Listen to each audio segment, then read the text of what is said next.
dapat mas maganda pa rin kung bibili ka ng second hand na motor ay merong plaka. Okay?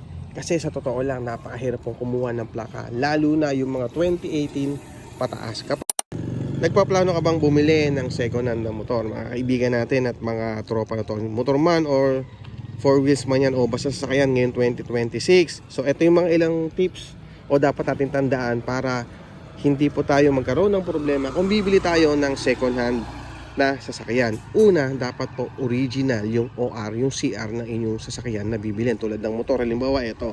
So kung original yung OR, yung CR nito, mas maganda po yun. Kasi nga po, hindi po tayo magkakaroon ng problema. Ngayon, kung sabi ng seller o yung nagbebenta na ang original lamang niya ay CR at yung OR niya ay Xerox, okay lang po yun. Wala naman po problema yan kung yung OR ay Xerox. Kasi taon-taon napapalitan po ang OR. And yung CR po, hindi na po yan napapalitan. Kasi po, yan yung pinaka birth certificate ng ating sasakyan o yung sasakyan na bibilhin ninyo. Kaya po yan dapat ay original at dapat po yan ay hindi napapalitan.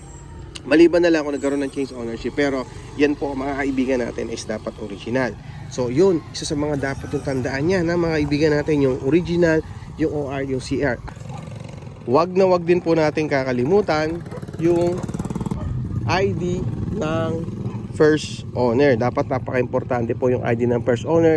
Mas maganda kung makakakuha kayo nito ay yung hindi po na-expire tulad ng SSS. Kasi po, kapag yan po ay na-expired at hindi nyo pa napapanotaryo, mahirap pong ipanotaryo yan. Kasi may mga notary public na kailangan ay kasama yung owner pag po kayo yung magpapanotaryo. So dapat po meron kayong ID, 2 valid IDs na merong specimen na pirma. Isa rin yun sa mga dapat natin tandaan, yung ID ng first owner.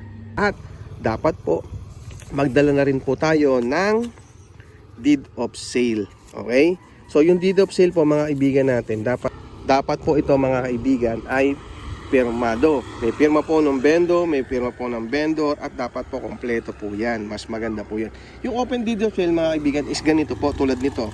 Ayan, may pirma lang po yun. Sabihin natin, ito lang yung may pirma dapat. Yan po yung open deed of sale. Pero mas maganda po na magdala kayo ng sarili ninyong deed of sale para ready po tayo. At after po ninyong bilhin yan, mas maganda po ay ipanotaryo ninyo yan. Kompletuhin po ninyo yan. Tapos ipapanotaryo nyo po at lalagyan po yan ng document number. And then, yung isa sa pinaka nagiging issue din natin ngayon, yung plaka. Ito. Dapat mas maganda pa rin kung bibili ka ng second hand na motor ay merong plaka. Okay? Kasi sa totoo lang, napakahirap pong kumuha ng plaka. Lalo na yung mga 2018 pataas.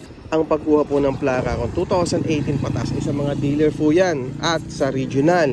Kung ang motor na nabili mo ay 2018 pataas, dapat po ay meron kang nakanotaryo na deed of sale para makuha po natin yung ating plaka. Napaka-importante po yon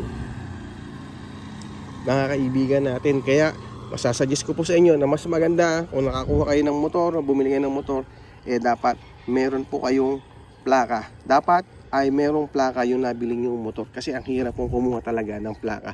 Lalo na kung ang nakuha mong motor o sasakyan is nasa malayong lugar. Yun ang pinakamabigat din. Okay? So mga kaibigan, yan yung ilang tips lang natin para hindi po tayo magkaroon ng problema kung bibili tayo ng second hand na motor. And then syempre, magdala na rin kayo ng mekaniko. Kung hindi kayo masyadong marunong sa makina, sa motor, magdala kayo ng mekaniko para ma-check niya yung kanyang engine. Okay? So yun lang. Maraming salamat and ingat po tayo palagi. Bye-bye! Thank you. Sana nakatulong ang video na to.